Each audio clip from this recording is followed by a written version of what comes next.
जय हिंद साथियों, कैसे हैं आप सब। आशा करते हैं आप सभी अच्छे होंगे, मस्त होंगे और बिंदास तरीके से अपने आने वाले एग्जाम की तैयारी कर रहे होंगे। साथियों, स्वागत है आपका हमारे channel COP motivation and study blog पर। साथियों, हम लेकर आए हैं आपके लिए ऐसे प्रश्न जो बार बार परीक्षाओं में रिपीट होते रहते हैं तथा आने वाले एग्जाम में जिनके आने की पूर्ण पूर्ण संभावना है। तो साथियों, ऐसे ही क्वेश्चनों का हम प्रैक्टिस सेट आपके सामने लेकर आ चुके हैं। तो चलिए स्टार्ट करते हैं बिना देरी किए। पहला क्वेश्चन है, कला की गंधार शैली किसके शासन काल में पनपी थी। ऑप्शन है हर्ष, अशोक, कनिष्क, चंद्रगुप्त। इसका सही आंसर क्या हो जाएगा साथी, कनिष्क। क्वेश्चन नंबर 2 है, राजा खारवेल किस चेदी वंश के महानतम शासक थे। आपको सही ऑप्शन का चयन करना है। ऑप्शन है चोल मंडलम, कन्नौज, कलिंग, पुरुषपुर। इसका सही ऑप्शन क्या हो जाएगा, कलिंग। कलिंग इसका राइट आंसर है। आशा करते हैं आप भी सही ऑप्शन का चुनाव कर रहे होंगे। तीसरा क्वेश्चन है, सातवाहन का सबसे बड़ा शासक कौन था। इसके ऑप्शन आपके सामने आ चुके हैं। सातकर्णी प्रथम, गौतमीपुत्र सातकर्णी, सिमुक, हॉल। इसका सही आंसर क्या हो जाएगा, गौतमीपुत्र सातकर्णी। क्वेश्चन नंबर 4 है, गुप्त काल के चांदी के सिक्कों को कहते थे। ऑप्शन आपके सामने स्क्रीन पर आ चुके हैं। ऑप्शन है दीनार, रुपयक, शतमान, कृषापण। सही ऑप्शन का चयन कीजिए। सही ऑप्शन हो जाएगा इसका रुपयक। अगला क्वेश्चन है पांचवा, चंद्रगुप्त द्वितीय और किस नाम से जाना जाता था।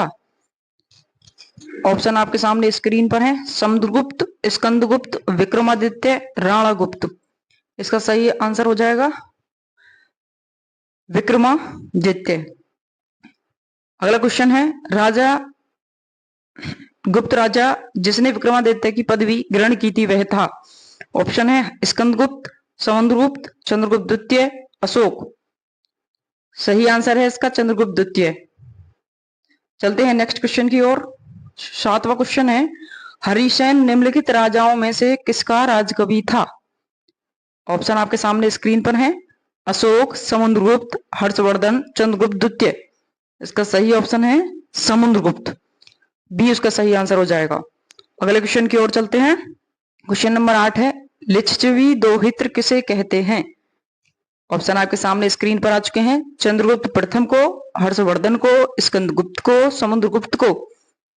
इसका सही आंसर क्या हो जाएगा साथी, सही आंसर है इसका समुद्रगुप्त को। इसके बारे में और जानकारी चाहते हैं। लिच्छवी दोहित्र समुद्रगुप्त को कहते हैं। समुद्रगुप्त के प्रयाग अभिलेखों में उसे लिच्छवी दोहित्र बताया गया। समुद्रगुप्त की माता का नाम कुमार देवी था। इसे भी याद रखेंगे आप, ये पूछा जाता है कि किस में उसे लिच्छवी दोहित्र कहा गया है। अगले क्वेश्चन की ओर चलते हैं। अगला क्वेश्चन है, गुप्त काल में किस धातु के सर्वाधिक सिक्के जारी किए गए। ऑप्शन का चयन कीजिए सही। सोना, चांदी, तांबा, लोहा। सही आंसर हो जाएगा इसका सोना। चलते हैं नेक्स्ट क्वेश्चन की ओर। क्वेश्चन नंबर 10 है, इलाहाबाद स्तंभ के शिलालेख में किसकी उपलब्धियां वर्णित हैं। ऑप्शन आपके सामने स्क्रीन पर आ चुके हैं। हर्ष, अशोक, समुद्रगुप्त, चंद्रगुप्त, विक्रमादित्य। सही ऑप्शन इसका हो जाएगा समुद्रगुप्त। समुद्रगुप्त इसका राइट आंसर है।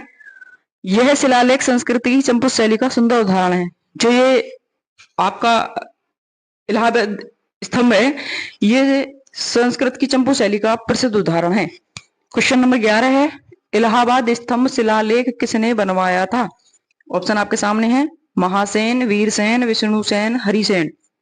सही ऑप्शन इसका हो जाएगा हरिसेन ने। हरिसेन ने बनवाए थे इलाहाबाद के जो स्तंभ शिलालेख थे वो हरिसेन ने बनवाए थे। और 12वां क्वेश्चन है आपके सामने स्क्रीन पर, फाहान किसके शासनकाल के दौरान भारत आया था। ये क्वेश्चन बहुत इंपॉर्टेंट है और बार बार एग्जाम में रिपीट होता रहता है। फाहान किसके शासनकाल में आया था आपको बताना है। तो चंद्रगुप्त द्वितीय इसका राइट आंसर हो जाएगा। 12वें क्वेश्चन का चंद्रगुप्त द्वितीय जो है राइट आंसर है। और ये भी आप याद रखेंगे साथ ही कि फाहान ने भारत में 399 से 414 ईस्वी के बीच भ्रमण किया।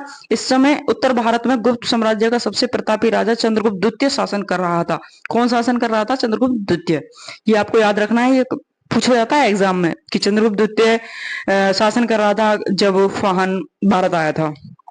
तीसरा क्वेश्चन है, किसके शासनकाल के दौरान अजंता की गुफाएं निर्मित की गई। बहुत इंपॉर्टेंट क्वेश्चन है ये भी, ये पेपर में बार बार आता है। और इसका ऑप्शन क्या हो जाएगा, गुप्त। गुप्त इसका राइट आंसर हो जाएगा। गुप्त के शासनकाल में अजंता की गुफाएं निर्मित की गई थी। और अजंता की गुफा चित्र बौद्ध धर्म से संबंधित है। ये क्वेश्चन आया था कि अजंता की गुफाएं किस धर्म से संबंधित हैं, तो बौद्ध धर्म से। चौथा क्वेश्चन है मेघदूत का लेखक कौन है? इसका सही ऑप्शन का चयन कीजिए। सही ऑप्शन हो जाएगा इसका कालिदास। कालिदास जो है उन्होंने मेघदूत की रचना की थी। अधिकांश चोलकालीन मंदिर किस देवी देवता को समर्पित हैं? ये आपको बताना है। इसका सही आंसर क्या होगा? चयन कीजिए सही आंसर का। तो इसका सही आंसर हो जाएगा सी, शिव। सी इसका राइट आंसर है। अधिकांश चोलकालीन मंदिर शिव को समर्पित हैं। राजराज प्रथम द्वारा निर्मित तंजौर का बृहदीश्वर मंदिर भगवान शिव को समर्पित है। ये भी आपको याद रखना है। ये नोट बना के जो हमने आपको दिया है ये बहुत ही इंपॉर्टेंट है, ये आपको याद रखना है, इस पर नजर डालिए। 16वां क्वेश्चन है पुलकेशिन द्वितीय किसका महानतम शासक था? सही ऑप्शन का चयन करेंगे। ऑप्शन आपके सामने आ चुके हैं। वातापी के चालुक्य इसका राइट आंसर है। पुलकेशिन द्वितीय वातापी के चालुक्य जो थे उनका महानतम शासक था। हमने आपको कल एक प्रश्न दिया था, प्रश्न था कुषाण वंश के प्रसिद्ध राजा का नाम बताइए। तो इसका कल का जो प्रश्न था इसका सही जवाब है कनिष्क। कुषाण वंश के प्रसिद्ध राजा थे कनिष्क। अब आप आज के लिए एक क्वेश्चन लीजिए और उसका हमें जवाब कमेंट बॉक्स में कमेंट करके आपको बताना है। आज का क्वेश्चन है हर्षचरित के लेखक कौन थे? ये चरित्र हो गया है, सॉरी गाइस, ये हर्षचरित है। हर्षचरित के लेखक कौन थे? ऑप्शन आपके सामने है बाणभट्ट, अमर सिंह, भास्कर वर्धन, हरिशन। इसमें से आप सही ऑप्शन का चयन करके हमें कमेंट बॉक्स में कमेंट करिएगा। हम आपको इस कल की वीडियो में आपको इसका जवाब देंगे। और जुड़े रहिए हमारी वीडियो के साथ। स्वागत है आपका हमारे चैनल पर।